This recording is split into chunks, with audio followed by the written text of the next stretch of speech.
नमस्कार साथियों, मैं अनुकुल द्विवेदी एक बार फिर स्वागत करता हूं आप सभी का आशा आईसीएस के यूट्यूब चैनल आशा आईसीएस वर्चुअल एकेडमी पे, जहां आज हम पढ़ने जा रहे हैं नेट सेट जेआरएफ के लिए एक महत्वपूर्ण टॉपिक, जहां से प्रश्न आते ही रहते हैं। और टॉपिक का नाम है शिक्षण चर एवं उनके कार्य। क्या है? शिक्षण चर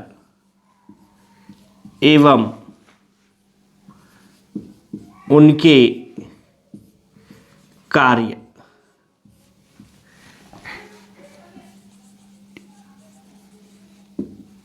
टीचिंग वेरिएबल्स एंड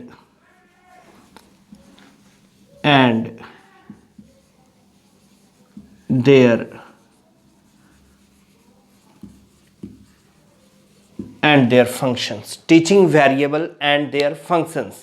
तो यहाँ पर आपको शिक्षा के जितने भी चर होते हैं, शिक्षण में जितने भी चर होते हैं, चर यानी ऐसे तत्व जिनका शिक्षण पर बाकायदे पूरा प्रभाव पड़ता है, तो वो तीन ऐसे तत्व जो शिक्षण के लिए अत्यंत महत्वपूर्ण हैं, जो शिक्षण के बिल्कुल अपरिहार्य चर हैं, जिनके बिना शिक्षण संभव नहीं हो सकता, या ये कहें कि शिक्षण को सबसे ज़्यादा प्रभावित करने वाले तीन वेरिएबल्स कौन कौन से हैं। तो हम जानते हैं शिक्षक, छात्र एवं पाठ्यक्रम। जैसा कि आपको पहले वीडियो में ही बताया गया था। अगर मान लीजिए इसके बारे में आपको नॉलेज नहीं है तो सारे वीडियोस के लिंक्स इस वीडियोस के डिस्क्रिप्शन में आपको मिल जाएंगे। आप वहां जाकर के पूरा पिछला वीडियोस देख सकते हैं, जिससे आपको यहां तक की सारी जानकारियां बाकायदे मिल जाएंगी। तो हम देख रहे हैं teaching variables and their functions, शिक्षण चर और उनके कार्य क्या क्या होते हैं। तो यहाँ पे आपको सबसे पहले ये जान लेना है कि शिक्षण के कितने, टीचिंग के कितने वेरिएबल्स होते हैं। और यहाँ पे भी हमने उन वेरिएबल्स को तीन प्रकारों में बांट दिया है। ठीक है, वो है स्वतंत्र चर, परतंत्र चर और हस्तक्षेप चर। कौन कौन से चर हैं हमारे? स्वतंत्र चर जिसे हम इंडिपेंडेंट वेरिएबल कहते हैं, परतंत्र चर जिसे हम डिपेंडेंट वेरिएबल कहते हैं, एंड हस्तक्षेप चर जिसे हम इंटरफेरेंस वेरिएबल कहते हैं। देखिए कौन कौन से हैं। यहां पर हम उन सभी चरों को लिख देते हैं और आगे उनके कार्य लिख देंगे। अब इसमें आप देखिए, सबसे पहला है आपका स्वतंत्र चर जो शिक्षक है। कौन है स्वतंत्र चर? शिक्षक। क्योंकि पूरी जो शिक्षण पद्धति है, पूरा जो आपका टीचिंग प्रोग्राम है, उसमें शिक्षण पे किसी प्रकार का दबाव नहीं होता है, वो किसी और पर निर्भर नहीं रहता, बल्कि शिक्षण के अन्य चर शिक्षक पर निर्भर होते हैं। तो हम इसे किसके अंतर्गत रखते हैं? स्वतंत्र चर के अंतर्गत। अब परतंत्र चर यानी डिपेंडेंट वेरिएबल, परतंत्र चर के अंतर्गत रखते हैं हम छात्र को। छात्र जिसे आप स्टूडेंट या अधिगमार्थी या शिक्षार्थी भी कहते हैं।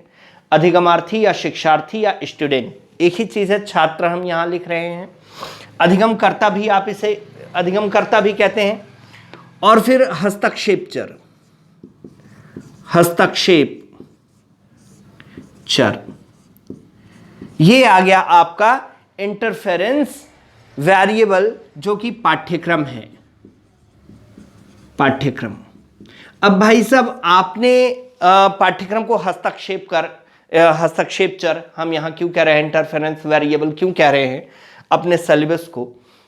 कारण यह है कि सिलेबस पर, आपके पाठ्यक्रम पर शासन पद्धति, जो आपका शासन तंत्र है, जो आपकी शासन व्यवस्था है, उनका इंटरफेयर हमेशा होता है। जैसी सरकार होती है उसके अनुसार पाठ्यक्रम होती है।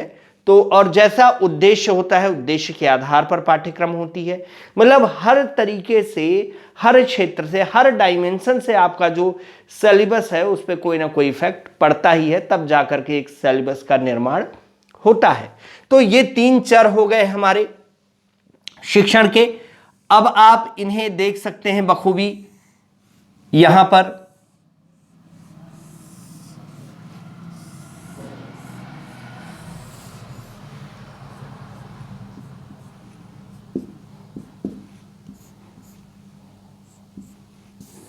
ये हो गए आपके तीनों चर।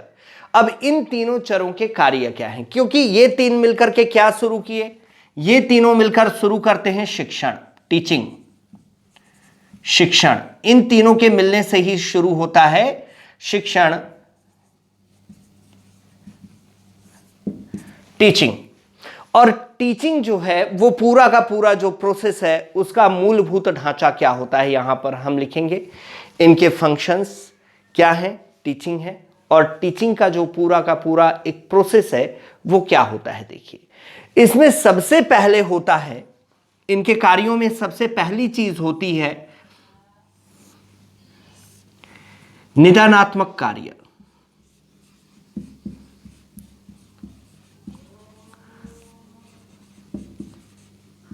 यानी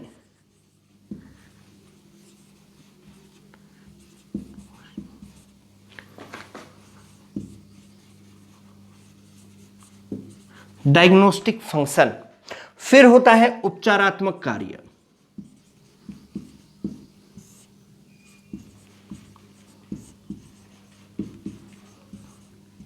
यानी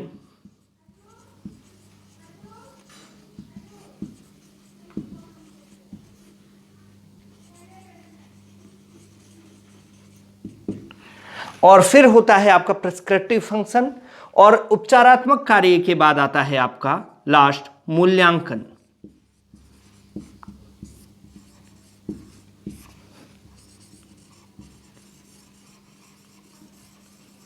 इवैल्यूएशन।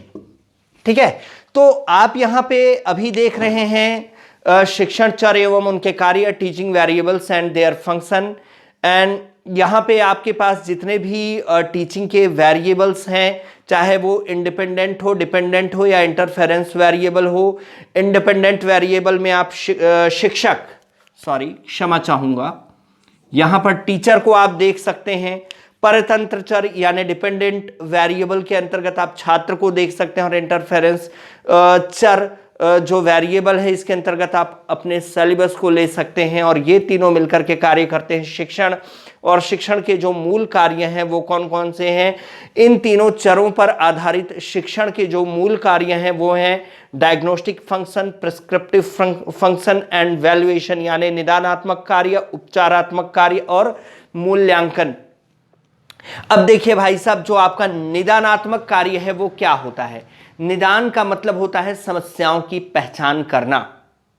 समस्याओं की पहचान करना कहने का तात्पर्य है the diagnosis of problems, the diagnosis of problems. तो पहला चरण होता है निदानात्मक कार्य। छात्र एडमिशन लिए एक क्लास में, और उनका एक क्लास टीचर या उनके जो भी टीचर्स हैं उन्होंने सबसे पहले क्या किया, अपने जहन में इस ध्येय को रखा कि कोई भी छात्र एक जैसा नहीं होता, किसी भी छात्र की सुविधाएं एक जैसी नहीं होती, विचार एक जैसे नहीं होते, परिस्थितियां एक जैसी नहीं होती, और उनकी थिंकिंग, उनका दर्शन एक जैसा नहीं होता।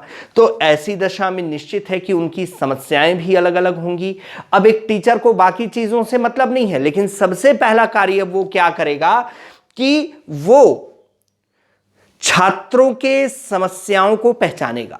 एक एक छात्र के समस्याओं को वो पहचानेगा। हो सकता है किसी को आर्थिक समस्या हो सकता है किसी के साथ घरेलू कलह जुड़ा हुआ हो सकता है किसी के साथ कोई व्यक्तिगत या उसकी कहना चाहिए बिल्कुल अपनी समस्याएं हों। ठीक है, तो एक शिक्षक का कर्तव्य है कि वो उस छात्र की हर समस्याओं से अवगत हो, सारी समस्याओं को वो परखे। बशर्ते यहां पर निदानात्मक कार्य के लिए जो सबसे आवश्यक तत्व है वह है छात्र के पूर्व व्यवहार का ज्ञान, knowledge of previous behaviour of student. ठीक है। तो टीचर क्या करेगा कि सबसे पहले छात्र के यानी अधिगमार्थी के, अधिगमकर्ता के पूर्व व्यवहार, उसका जो प्रीवियस बिहेवियर है उसको जानेगा कि अभी छात्र का व्यवहार कैसा है, पहले कैसा था, और उसका पाठ्यक्रम क्या है, उसका सिलेबस क्या है, या उसके शिक्षण का उद्देश्य क्या है, और ताकि एक अच्छा रिजल्ट प्राप्त किया जा सके। देखिए, कोई ज़रूरी नहीं है कि एक छात्र, सारे छात्र एक जैसा रिजल्ट दें, लेकिन हर छात्र को अपना बेहतर परिणाम देने की कोशिश करना चाहिए। और इसके पहले इसमें जो सबसे महत्वपूर्ण कारक है वो है उसका शिक्षक। शिक्षक ही उसकी समस्याओं से अवगत होकर उसको उस समस्याओं के मुताबिक क्या देता है, उपचार देता है, ताकि दोनों मिलकर के, शिक्षक और छात्र मिलकर के शिक्षण के बेहतर उद्देश्यों को प्राप्त कर सकें। तो ये जो प्रक्रिया है, इसमें शिक्षक क्या करेगा, निदानात्मक कार्य में छात्र के पूर्व व्यवहार का ज्ञान प्राप्त करेगा, और उसके आधार पर उसकी समस्याओं को, उसके प्रॉब्लम्स को ऑब्जर्व करेगा, उसके प्रॉब्लम को समझेगा, पहचानेगा, और उस प्रॉब्लम के मुताबिक उसके सामने क्या रखेगा, उपचार रखेगा। ठीक है। अब इसमें क्या क्या चीजें आती हैं, छात्र के व्यवहार का ज्ञान, छात्र के व्यवहार का ज्ञान, छात्र के पूर्व व्यवहार का ज्ञान, साथ ही छात्र की चुनौतियों का ज्ञान, छात्र के विचारों का ज्ञान, पाठ्यक्रम का विश्लेषण करना, कार्य का विश्लेषण करना, शिक्षण के उद्देश्यों को छात्र को बताना, शिक्षण के उद्देश्यों को छात्र को बताना। ये सारी चीजें किसके अंतर्गत आती हैं, ये सारी चीजें आती हैं निदानात्मक कार्य के अंतर्गत। और फिर इसके पश्चात आता है आपका, अब हम क्या किए, मैं मान लीजिए एक टीचर हूं, मैं जितने भी छात्र मेरे क्लास में 10th में बैठे हुए हैं, मैं सभी की समस्याओं से अवगत हो लिया, या मान लीजिए कॉलेज में बीए फर्स्ट ईयर के छात्र हैं, सभी की समस्याओं से मैं रूबरू हुआ। और इसके बाद मैंने क्या किया, हर स्टूडेंट, देखिए सभी की भावनाएं अलग अलग हैं, हर स्टूडेंट को आप एक छड़ी से नहीं हाँक सकते। तो ऐसी अवस्था में सभी के साथ आपको उनके अनुकूल व्यवहार रखना पड़ेगा, उनके विचारों के अनुकूल व्यवहार रखना पड़ेगा। नहीं तो बिल्कुल अगर आप एक ऐसा व्यवहार रखते हैं कि एवरेज रखते हैं, तो उसमें क्या होगा कि एक जो सबसे निचले स्तर का छात्र और सबसे उच्च स्तर का छात्र है वो दोनों किनारे हो जाएंगे। तो इसलिए आवश्यक है आपको एक, जितने भी छात्र हैं समग्र, ठीक है, जो आपका क्लास है, कक्षा है, उसके अनुसार सारे छात्रों के व्यवहारों से अवगत होकर उनको उनके अनुसार डील करना, ताकि उनको किसी भी स्थिति में अपरिचित वातावरण महसूस ना हो, एक फ्रेंडली एनवायरनमेंट का निर्माण हो सके।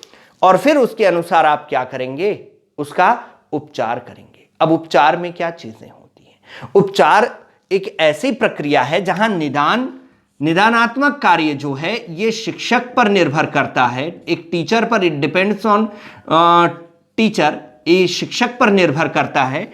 वहीं उपचारात्मक कार्य जो हैं वो शिक्षक और छात्र दोनों के सहयोग से होता है, क्योंकि इसमें जो भी रेमेडीज हैं वो कौन देगा, टीचर देगा, और फॉलो किसको करना है, स्टूडेंट यानी अधिगमार्थी को करना है। तो ये वाला जो चरण है आपका उपचारात्मक कार्य, ये दोनों के सहयोग से होता है। और यहां पर शिक्षक का क्या कार्य है, शिक्षक का कार्य है पृष्ठपोषण की युक्तियों का प्रयोग। मतलब पृष्ठपोषण का मतलब क्या होता है, पृष्ठपोषण का मतलब होता है पीछे रह करके किसी को प्रोत्साहित करना, किसी को प्रमोट करना, इंस्पायर करना भी आ सकता है। ठीक है। तो यहां पर शिक्षक का क्या कार्य है, शिक्षक का कार्य है कि छात्र के पीछे रह करके उसको जितना भी आता है, जो भी आता है वही विशिष्ट है, उसी को विशिष्ट मानते हुए उससे आगे पॉजिटिव ग्रोथ के लिए पीछे खड़े होकर के शिक्षक किसके पीछे खड़ा होगा, छात्र के, यानी पीछे खड़े होकर धक्का नहीं मारना है। कहने का तात्पर्य ये नहीं है, कहने का तात्पर्य ये है कि छात्र को पता नहीं चलना चाहिए, लेकिन आपके द्वारा छात्र को भावनात्मक रूप से एक बैलेंस देना होगा, एक सपोर्ट देना होगा, और उस सपोर्ट को पाकर के छात्र पॉजिटिव ग्रोथ वहां से स्टार्ट करेगा, जितना वो लेकर आया था उससे आगे बढ़ना शुरू करेगा। तो ये हो गया छात्र का उपचार। देखिए, समस्याएं सबके साथ हैं, अलग अलग हैं, लेकिन हर समस्याओं को लेकर ही आगे बढ़ना, ये हर समस्याओं को दरकिनार करते हुए आगे बढ़ना शिक्षण का मूल उद्देश्य है। और ये काम कौन करता है? ये एक शिक्षक करता है। फिर मूल्यांकन इवैल्यूएशन, मतलब इसके अंतर्गत विभिन्न विधियों के द्वारा छात्र ने क्या सीखा, इसका मूल्यांकन किया जाता है। मूल्यांकन पद्धति में छात्र शिक्षण के उद्देश्यों को जितना समझ पाया है, सिलेबस को जितना कवर कर पाया है, ज्ञान जितना सीख पाया है, उन सब का मूल्यांकन किया जाता है और इसको अलग अलग मापदंडों पर नापा जाता है। मान लीजिए कहीं ग्रेडिंग सिस्टम होता है, कहीं नंबर दिए जाते हैं, और उस आधार पर सुनिश्चित किया जाता है कि एक छात्र कितना बेहतर प्रदर्शन कर पा रहा है। छात्र ने अच्छा प्रदर्शन किया, इट मींस शिक्षक का उपचार बेहतर था, जो रेमेडीज शिक्षक के द्वारा की गई वो अच्छी थी। छात्र ने अच्छा प्रदर्शन नहीं किया भाई साहब, मतलब शिक्षक का कार्य जो है वो प्रशंसात्मक नहीं है, उसकी प्रशंसा नहीं की जा सकती। शिक्षक का कार्य जो है वो सही नहीं है। इसीलिए शिक्षक को चाहिए कि छात्र कैसा भी हो, कमजोर से कमजोर हो, कुछ भी ना जानता हो, भले वो गलत तरीके से किसी एक कक्षा तक पहुंचा हो, लेकिन शिक्षक क्या है? एक मूर्तिकार है। शिक्षक क्या है? एक मूर्तिकार है। और इस पूरी की पूरी प्रोसेस में जो पूरी जिम्मेदारी है वो शिक्षक के कंधे पे है। छात्र चाहे अच्छा प्रदर्शन करे या गलत प्रदर्शन करे या बुरा प्रदर्शन करे, यहां शिक्षक में एक नेतृत्व क्षमता होनी चाहिए, एक लीडरशिप क्वालिटी होनी चाहिए कि वो प्रोत्साहित करके छात्रों को आगे बढ़ने के लिए जागरूक करे, अवेयर करे, आगे बढ़ने के लिए छात्रों को प्रोत्साहित कर सके, चाहे वो किसी भी स्तर का छात्र हो। तो ये पूरा का पूरा जो आप देख रहे हैं, ये किस पे डिपेंड कर रहा है? ये पाठ्यक्रम, छात्र और शिक्षक पर शिक्षण के जितने भी वेरिएबल्स हैं, जो भी चर हैं, उनके कार्य हम देख रहे हैं। पहला कार्य निदानात्मक जो शिक्षक का है, उपचारात्मक जो छात्र शिक्षक दोनों का सम्मिलित कार्य है, और तीसरा मूल्यांकन, ये छात्र शिक्षक और पाठ्यक्रम तीनों का मिलाकर के बनता है, तीनों से मिलाकर के बनता है। इसमें त्रिक गतिविधियां होती हैं, ठीक है। तो इस प्रकार से अगर आप देखें तो ये शिक्षण के चरों का कार्य, function of teaching variables and their functions, ये सारी चीजें आपको इस वीडियो में बताई गई। अब आगे मिलेंगे हम, किसी और टॉपिक पर चर्चा करेंगे। तब तक के लिए जय हिंद।